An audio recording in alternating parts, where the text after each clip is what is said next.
Olá, eu sou o Jefferson da Fonseca e não posso deixar de dizer, antes de começar o nosso Sempre um Papo de hoje, da minha felicidade, que é estar nesse espaço tão inspirador que no início da minha carreira como jornalista, que me ajuda tanto, né?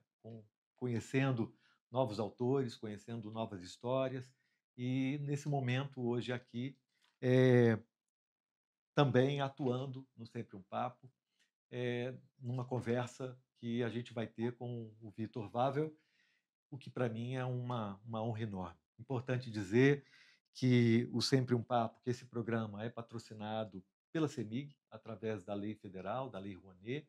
Essa é uma realização, né, da Associação Cultural Sempre um Papo. E, enfim, espero que a gente possa aí ter uma conversa muito importante, muito feliz nesse próximo tempo aí. Eu estou aqui com o Vitor Pavel. Né? Vitor, muito obrigado mesmo por estar comigo aqui nesse. O bate-papo acontece de forma simultânea, pois o entrevistador e o convidado conversam por vídeo. A imagem dos dois aparece em dois retângulos postos lado a lado, horizontalmente. O fundo é composto das cores verde e verde escuro. Na parte superior direita, lê-se Sempre um Papo. Na parte inferior esquerda estão as logomarcas das marcas patrocinadoras do evento e na parte inferior direita se encontra um intérprete de Libras, um homem que traja a camisa preta e traduz simultaneamente tudo o que é falado. Para a gente desse seu novo lançamento. Jefferson, pô, um prazer, uma honra, amei o convite, realmente fiquei muito satisfeito de poder estar aqui conversando com você no Sempre um Papo, que um programa sensacional e tão tradicional, já tem tanto tempo que está aí trazendo novos escritores. Bom, Vitor. Tá passando um helicóptero bem aqui, gente. Tá chegando aí? Desculpa. No primeiro retângulo está o apresentador Jefferson da Fonseca, um homem branco de cabelos curtos, ondulados e grisalhos. Possui barba de mesmo tom. Ele traja camisa polo preta e seu fundo é composto por um banner em tons de azul esverdeado e verde, estampado com a logomarca do Sempre um Papo. Nos assistindo, nos ouvindo, é um prazer. Bom, a gente vai falar um pouco sobre. Eu tenho muitas questões, Vitor, que eu queria dividir com você. Primeiro, porque a sua ficção histórica, a sua literatura, o seu modo de escrever me provoca particularmente como leitor, mas me provoca também como um ouvinte, como um apanhador de histórias, né? Me impressiona muito, muito mesmo. Primeiro, a questão da sua dedicação na sua pesquisa histórica, né? Isso, a sensação que eu tenho é que você se cobre, você para se fundamentar e para se embasar, né, para poder com muita liberdade construir os seus diálogos, trazer os seus personagens, a sensação mesmo que eu tenho é que você está protegido, amparado por acessos a acontecimentos históricos, a questões históricas que não são tão comuns, que não estão tão acessíveis, né, de um modo geral, aos leitores. E me impressiona muito, muito mesmo, a sua capacidade de descrever, inclusive, os ambientes, as camadas das suas personagens. Assim, existe uma riqueza muito grande no modo de dizer da sua criação, no modo de dizer das suas personagens.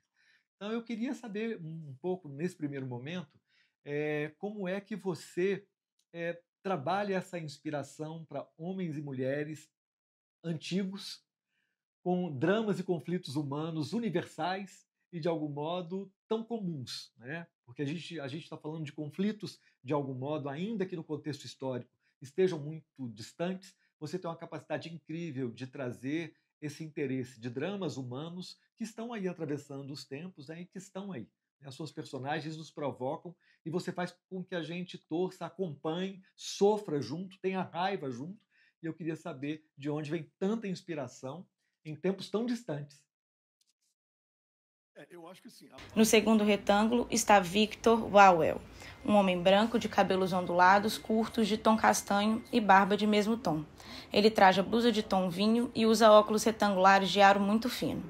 Seu fundo é composto por uma parede de madeira e uma porta de vidro que reflete a luz de fora. E quando eu digo nos conhecer, não só fatos e acontecimentos e, enfim, interpretações sobre eventos que fazem o mundo ser o que é e faz as coisas chegarem a ser como são hoje, mas também quando a gente observa como humanos agiam em outros contextos, a gente ter a percepção de que eram pessoas muito similares a eu e você, a todo mundo que está nos assistindo. Então, assim, quando a gente troca o contexto para uma situação completamente diferente da que a gente vive, mas continua sendo pessoas, a gente percebe que os dramas e as angústias e, sabe, o medo, às vezes até o olhar para o que é a vida, sabe, essas dúvidas, elas continuam. Então, acho que o legal de tirar a percepção do contexto que a gente está acostumado é que o que sobra é assim, digamos, um aprendizado sobre a essência, sobre a condição humana, né? Que eu acho que talvez o grande tema das artes, né? Da literatura, de outras artes também. Eu acho que a condição humana é o que a gente está sempre procurando entender e nos aproximar. E a grande ferramenta da ficção histórica é essa mudança de contexto. E é claro, é uma ficção histórica, mas a gente trata estamos falando de temas críticos, importantes e precisam ser tratados com respeito e responsabilidade, né? Então, eu assim, eu entendo que eu preciso ser muito preciso no que eu estou fazendo. Eu preciso saber o que eu estou fazendo, sabe? O meu maior medo é às vezes cometer um erro bobo, uma coisa assim que às vezes pode colocar o trabalho como um todo em xeque. Então, assim, é muito estudo e colocar pessoas para colocar personagens humanos para funcionar naquele contexto. Percebe-se muito claramente esse seu cuidado quando você traz uma nota histórica, né? Quando você faz uma referência e separa, né, os acontecimentos históricos e cita as fontes, né, e recorta, né, separa mesmo no final do livro, você separa isso e diz, bom, essa parte aqui, isso não tem, né, a minha criação, né? Esse lugar aqui é o lugar que me suporta para criar, né? E acho isso também um ponto alto da sua capacidade, né, de se organizar nesse momento, já com um segundo livro tão potente, que já atravessou, né, de algum modo, e que tem agradado e atraído leitores, e acredito que jovens e adultos, acredito que de diversas faixas etárias, né, você tem essa capacidade incrível também com as suas personagens de trazer isso. E um outro ponto que eu queria que você me falasse um pouco, especialmente sobre a questão dos conflitos entre os personagens, né? Quando você toca em questões muito caras e questões muito profundas, no que se refere especialmente ao divino, ao sagrado. Você faz isso também de um modo muito provocador, né? Não só na provocação entre as personagens, mas na provocação de quem está lendo, tentando entender por trás de quem está lendo exatamente o autor, aonde está a relação do autor com o sagrado. E aí eu queria que você falasse isso um pouco para a gente. É que assim, eu acho que todos nós humanos, a gente em algum momento, a gente se depara com algumas perguntas assim que não tem uma resposta muito fácil, né? A gente está aqui vivo e a gente tem, enfim, milhares de anos de filosofia, de religiões, enfim, tentando às vezes responder o que eu chamo de mistério. E quando a gente traz esse choque de cultura, como acontece na Guerra dos Mil Povos, quando os portugueses chegam ao Brasil, invadem o território e eles encontram povos nativos com uma separação de milhares de anos das duas bandas da humanidade, então com crenças e valores enfim, histórias muito diferentes.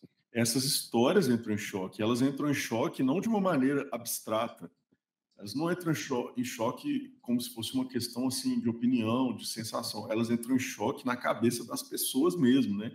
As pessoas que vivem aquilo, elas se deparam com uma realidade que são ver o outro com uma visão de mundo, com crenças completamente diferentes. Então, assim, e aí, diante desse choque, a gente vai ter pessoas que às vezes se fecham no que já tem, pessoas que às vezes olham para o outro com um pouco mais de curiosidade, e esses dramas, isso ajuda a entender um pouco o que é esse choque cultural que aconteceu no Brasil, né? E do qual nós, sem dúvida, somos resultado, né? O Brasil é um grande caldeirão cultural. Ah, E o petismo religioso é um desses fatos históricos que aconteceu e continua acontecendo. Então, assim, um aspecto que é muito revelador daqueles acontecimentos e do nosso. É um encontro com nós mesmos quando a gente encontra, às vezes, a raiz de algumas crenças, de alguns costumes e de alguns conflitos também, né? Vitor, eu quero te devolver uma provocação que você me fez escrevendo, né? Você me fez aqui com o seu livro, sem spoiler nenhum, se me permite. Tem um pequeno trecho aqui que eu gostaria de ler e que você comentasse para mim, que é justamente uma conversa entre irmãos, onde a gente tem essa conversa aqui, mais ou menos. É, são muitas as línguas dos brancos, eu aprendi o português. Aí imediatamente vem, e sobre Jesus? Aí nós temos, eles dizem que o Deus deles é o único que já o conhecemos com o nome de Tupã, ou Pai Tupã, como padres falam. Aí você continua. Ela encolheu os ombros. E aí segue o texto, na voz da personagem. Só que Tupã não é o único Deus, qualquer um sabe disso. Nem é quem decide o que acontece depois que morremos. É uma ideia absurda. E aí você interrompe. Ela fez uma cena, aqui, ó, ela fez uma careta. Aí vem. O pior é que os brancos comem o deus deles na cerimônia. É um costume bestial. E para fechar, o Birigui arregala os olhos e diz: fazem pururucado? Aí eu queria que você me dissesse um pouco até onde você se divertiu e até onde você sofreu um pouco para falar sobre isso. Olha, a questão da antropofagia, é, que em bom português eles comiam pessoas, né? Que antropofagia é grego para comer gente. É, Essa questão de eles comerem pessoas nas cerimônias, ela é, digamos, muito complexa para a nossa cultura hoje, né?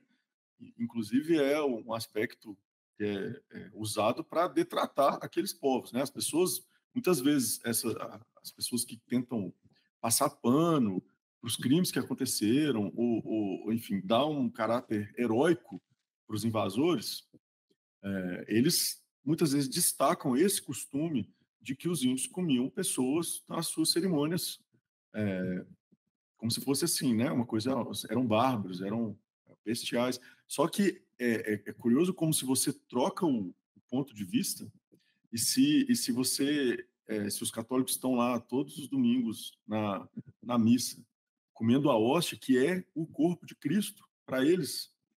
Então, assim, a gente vê claramente um costume na nossa cultura que é uma sublimação de algo que acontecia antes de forma mais corriqueira na humanidade como um todo, que é comer pessoas. E tem vários registros de povos que comiam pessoas. Tem povos, por exemplo, que comiam pessoas, parentes mortos, no sentido de o parente continuar vivendo dentro deles. Então, era uma forma de perpetuar o parente ao comê-lo. Então, tem vários e vários e vários registros de povos que comiam pessoas, cada um com um determinado significado. E é bem o que nós fazemos, né? Nós, humanos, a gente tem costumes, a gente tem as nossas práticas e a gente atribui diferentes significados. E quando a gente troca essa percepção para o ponto de vista dos indígenas, a gente vê que a ideia de que o costume bestial passa a ser comer um deus, que é o que a gente está acostumado. Então, assim, é um trecho que ele é feito para justamente passar uma rasteira no leitor tem uma conversa entre irmãos ali, entre irmãos até bem descontraída. Sim. E ajuda a fazer a pessoa, ajuda a conduzir o leitor a olhar pelo outro lado, pelo ponto de vista do outro. É um exercício antropológico. Eu, como autor, precisei fazer um trabalho interno para mim. Eu tenho, sem dar spoilers, né? Mas tem cenas de antropofagia no livro e tal. Era um ponto importante, digamos assim, era uma questão cultural importante para aqueles povos. Então, precisei passar exatamente por esse processo para poder ter esse entendimento. É onde eu gosto também de conduzir o leitor para esse entendimento, sabe?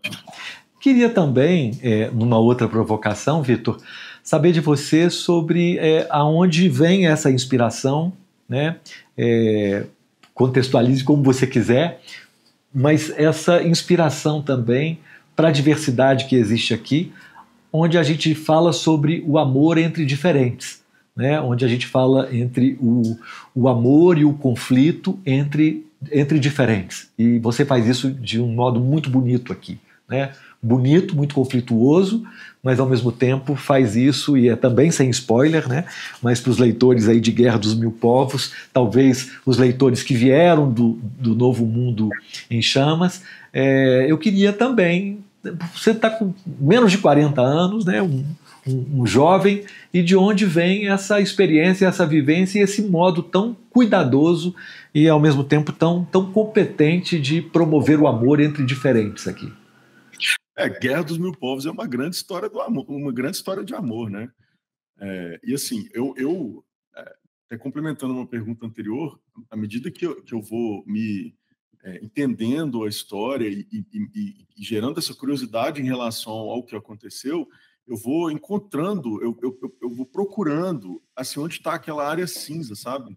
Onde está a dúvida? Onde uma pessoa, digamos, curiosa e legal e bacana poderia se encontrar naquele meio onde ela teria suas dúvidas.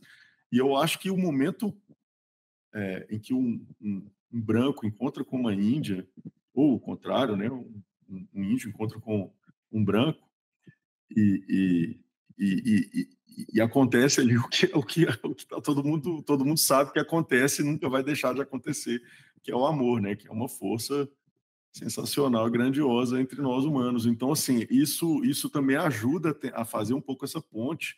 E ali, todos esses conflitos dos quais a gente está falando, de natureza religiosa, espiritual, de costumes, do que come, de como faz, de qual é do que é certo, do que é errado, tudo isso vai passar ali por esse filtro, né, de amor. Então, assim, é mais um momento que ajuda nessa caminhada para tentar entender o outro, que eu estou mostrando duas pessoas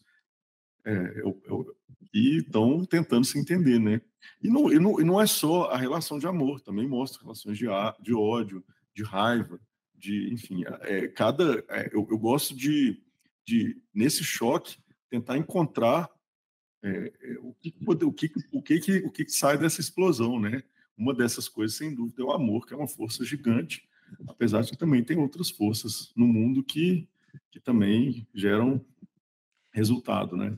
Numa outra curva, né, numa linha paralela, o que também já queria te parabenizar por isso mesmo, porque com a mesma força e com a mesma elegância que você trata essa questão do amor, há ainda uma força e uma questão política presente nas relações, nos conflitos, né, nessa jornada, nessa odisseia, né, de luta, né, que naturalmente você se posiciona muito firmemente nisso, né? Numa compreensão, e acho que naturalmente muito bem intencionado, né, nesse sentido, você faz com que o leitor fique mais interessado pela história, né, pelo que de fato é histórico, mas por meio, né, de uma grande articulação criativa, né, fictícia, né? E também de onde veio, né, nessa sua... eu sei que você escreveu e não publicou, né, antes do seu primeiro livro, né, você tem textos guardados que me confidenciou aí que nem pensa em publicar, mas em que momento você disse assim, não, cara, isso aqui eu tenho que dividir, até porque em algum momento eu preciso começar? Foi a partir de quando? Como é que foi isso para você virar e dizer, não, eu preciso contribuir para fazer com que o meu leitor se interesse mais pela história do nosso país? Olha, é engraçado isso, porque a gente passa por um certo amadurecimento. A vida tem suas fases, né? Então, assim, eu acho que quando eu era adolescente e tal, começo da juventude, começo da vida adulta, eu escrevia pelo simples prazer de escrever, sem nenhuma intenção de publicar, mostrava para um amigo que curtia ler e tal. Mas, assim, eu não tinha assim, um sentimento de que eu realmente tinha algo a dizer ou algo interessante, sabe? Mas pelo simples prazer de escrever mesmo, que é legal, eu gosto. Cada pessoa tem seus gostos e eu gosto de escrever. Mas você trabalhar com literatura, eu acho que precisa de um pouco mais do que simplesmente gostar de escrever, sabe? Gostar de escrever é um belo de um hobby, é sensacional. Quem curte escrever, escreva. É terapêutico, a gente aprende muito, a gente cresce muito como pessoa. Mas eu acho que, assim, sabe, eu acho que, pelo menos comigo, o momento que eu realmente falei, eu acho que eu vou escrever de verdade agora, é quando eu tive essa percepção de que, assim, para uma pessoa que eu sempre curti muito história, sempre mesmo, e em algum momento eu percebi que, tipo, eu estava lendo só livro de fora do meu país, sabe? Às vezes eu conhecia mais sobre a história da Inglaterra, de Roma, ou dos Estados Unidos, do que a minha própria história, sabe? Às vezes você assiste um filme, um seriado, lê um livro, ou uma série de livros que se passa em Roma, e conhece, às vezes, eu que gosto muito de história, conheço a ordem dos imperadores, o que cada imperador fez, e o nome de grandes batalhas e tudo mais, grandes heróis, grandes vilões. E eu assim, apesar de sempre curtir a história do meu país também, mas eu percebi que falta, tipo, falei, gente, mas falta, tá faltando. Até que historiadores a gente tem, mas na parte da ficção a gente praticamente não tem. Então, assim, eu acho que foi essa percepção. Eu lembrei também do tanto que eu gostava. Eu tive um hiato, né?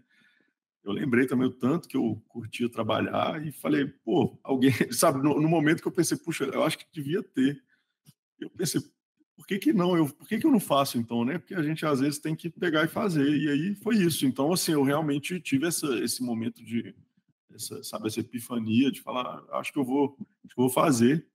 E pensei, agora eu vou fazer de verdade, né? Porque das outras vezes, por isso que eu não penso em publicar os outros livros, porque não eram livros para serem publicados mesmo. Não é questão de não acho que ficou bom, não é nem isso. As pessoas que liam gostavam.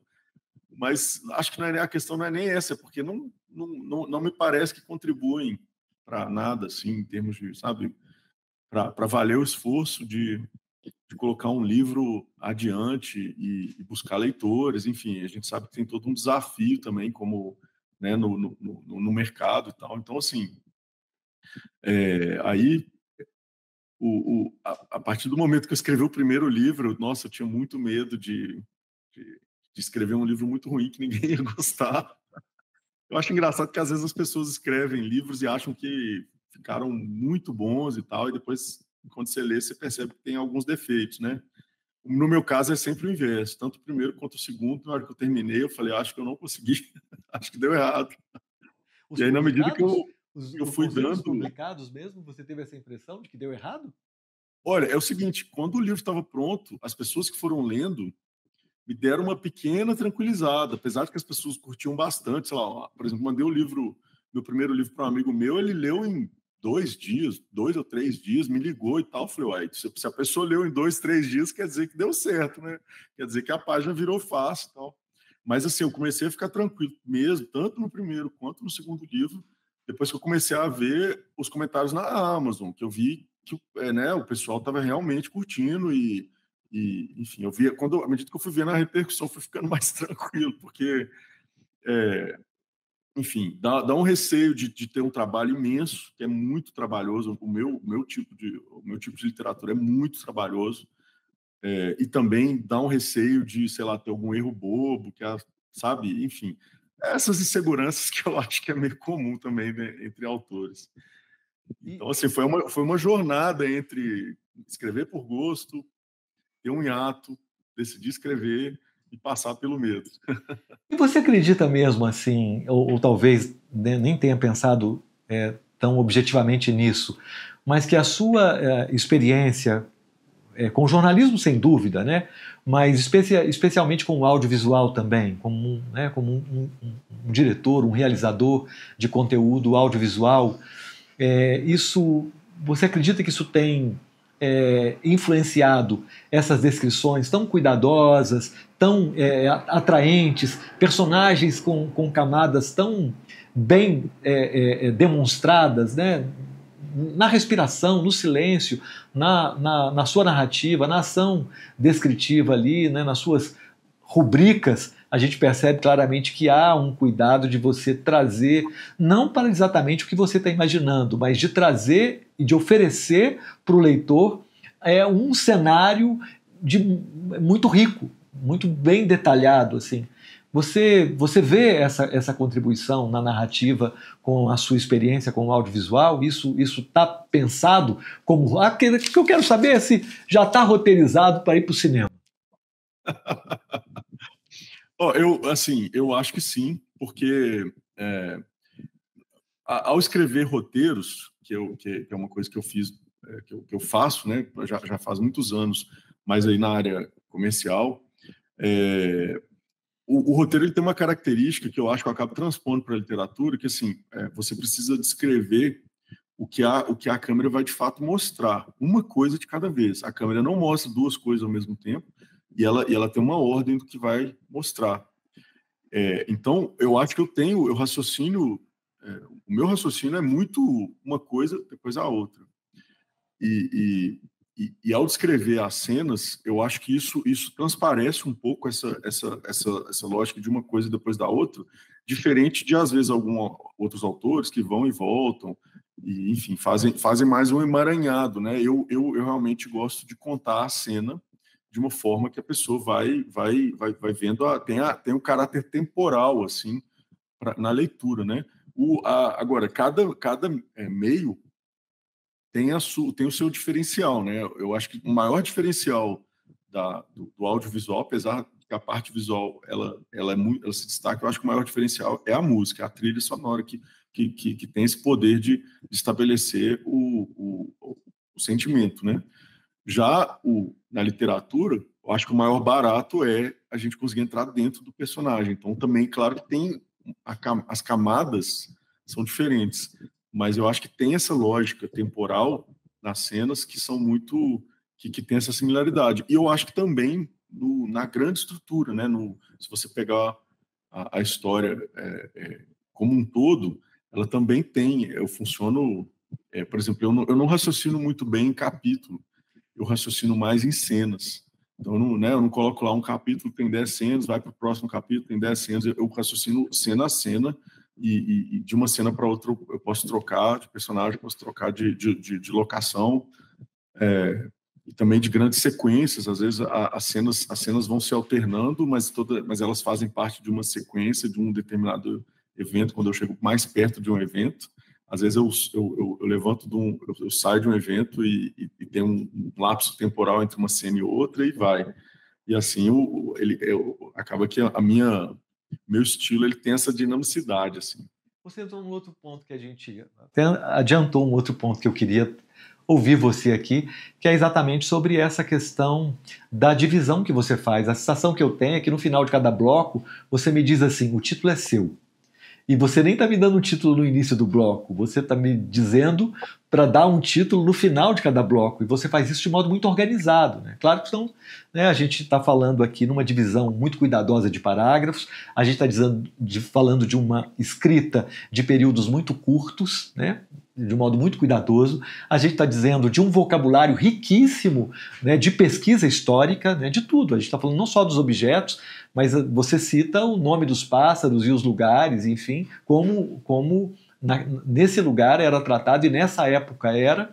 A gente tem um conhecimento maior de Santos ou do Rio de Janeiro, né, enfim, São Paulo, Rio e por onde, né, as personagens passam.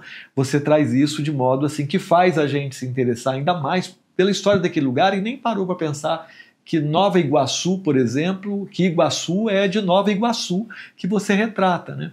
E aí quando você me fala desse trabalho enorme, porque realmente é um trabalho muito grande nessa literatura, nesse modelo que você abraçou, né, da ficção histórica, e aí é isso, assim, eu queria, né, nesse momento só ainda também pedir algo mais quando você me fala sobre essa divisão sistematizada, né, por cenas e por blocos, como é também que você organiza o ponto de vista, e aí a gente vai entrar em ponto de vista dos seus protagonistas, que são muito diferentes, né?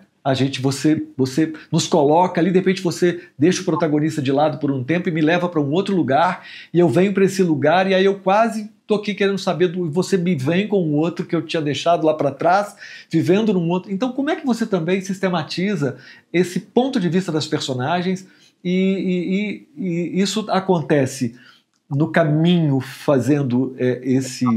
caminhando, você descobre esse caminho, ou isso já está organizado aí, planilhado? Então, eu tenho um processo que, assim, como eu trabalho com ficção histórica, eu não consigo, sei lá, me inspirar a escrever, sabe, eu preciso me planejar, porque eu preciso pesquisar. E às vezes é isso, eu preciso colocar a pessoa, preciso colocar a comida na mesa do personagem, eu preciso saber qual que seria uma comida plausível, sei lá, a pessoa vai jantar, o que a pessoa comeria? A pessoa acorda de manhã e vai comer, o que ela comeria nesse momento, naquela situação e tal. Então, assim, às vezes, como você falou dos pássaros, eu preciso pesquisar qual era a fauna daquele lugar, eu vou, faço trabalho de campo, enfim. No caso dos pássaros, eu tenho um consultor que é meu pai, que ama pássaros, então ele também me ajuda. Mas, então, assim, eu me planejo bem. Na minha pesquisa, eu também começo a destacar fatos e questões e detalhes históricos que me parecem interessantes. Às vezes, é coisa que eu encontro com um amigo e comento, oh, você sabia tal coisa? E naturalmente eu vou percebendo coisas que até mesmo eu, conversando com alguém, aquilo é interessante, vou separando e depois vou distribuindo. Às vezes tem um detalhe que não passou pela pesquisa, eu preciso voltar na pesquisa, enfim. Agora, a organização das cenas, que cada cena é pelo ponto de vista de um personagem. Às vezes, a próxima cena mantém o personagem e, às vezes, troca para um outro personagem, para outra situação completamente diferente, e sempre indo em frente. No meu sistema, a pessoa não volta no tempo, a história sempre vai em frente. Aí tem várias... Claro que cada escolha estética, normalmente ela tem mais de um motivo, né? Tem mais de uma razão de ser. E, assim, além de simplesmente avançar a história e apresentar personagens que eu selecionei, que precisam ter um arco deles mesmos, cada personagem precisa ter um arco e ter desenvolvimento para funcionar na história, eu aproveito para fazer o efeito, que é o que eu gosto quando estou lendo, que é o efeito de você querer continuar lendo o livro, né? Aquele efeito de não consigo parar de ler, eu comecei a ler o livro de noite, na hora que eu olho, eu estou vendo o sol nascer e falo, nossa, amanhã vai ser um dia longo. Eu gosto disso quando eu estou lendo. E um jeito de proporcionar isso para o meu leitor é justamente esse corte de cenas. Porque na hora que eu termino uma cena, num momento que você quer saber o que vai acontecer depois e mudo para outra locação, aquela curiosidade anterior ela não vai embora, você continua curioso. E aí a próxima cena, com outro personagem, eu também vou cortar antes de você saber o que você quer. E aí, na hora que chega um determinado momento, você tem várias coisas que você quer saber, elas estão todas entrelaçadas, elas estão todas se combatendo. Às vezes eu resolvo uma aqui, mas já abri mais 3 coisas acontecendo, e é claro que isso tudo vai culminar no clímax, né?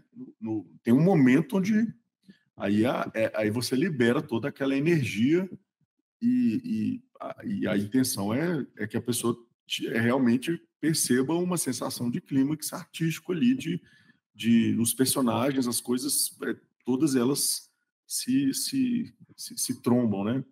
Então, assim, esse lance essa divisão, eu me preocupo muito de fazer de forma estrutural essa sensação de quero continuar lendo e chegar a um clímax que realmente cause um efeito de clímax, sabe? Então, que ao pensar em literatura, a gente tem um micro, cada cena precisa funcionar, cada cena precisa ser legal, mas à medida que a história vai se passando, o conjunto delas vai, digamos assim, juntando energia até que se abre as comportas, né? Você faz isso também de modo muito, muito cuidadoso e muito eficiente, né?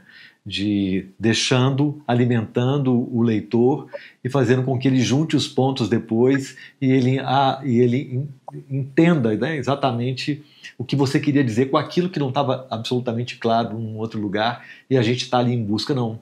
E aí, de repente, o ponto de vista é do outro personagem, e aí eu já entro numa outra história, e já estou com a cabeça ligada aqui numa outra questão, e me vem essa, e isso faz mesmo, tem esse efeito de não conseguir parar de ler em função dessa habilidade.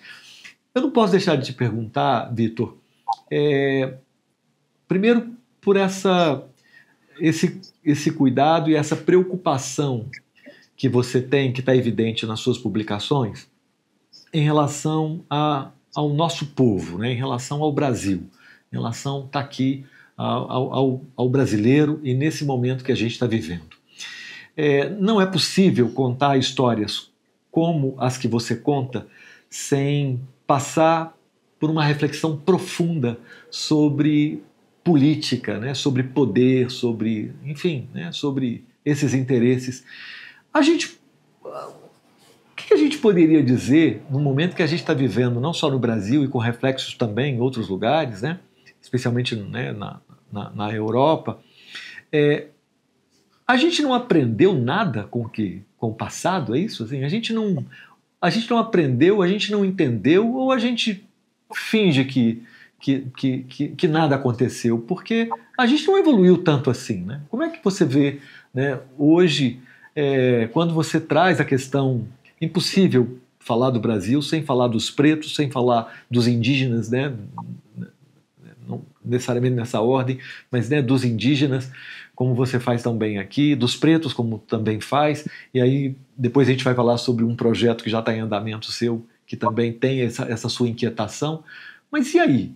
Está faltando o que para a gente aprender que é possível a gente lidar e conviver sem questões assim tão absurdas, tão inacreditáveis, inclusive, com violência e desrespeito, e, enfim.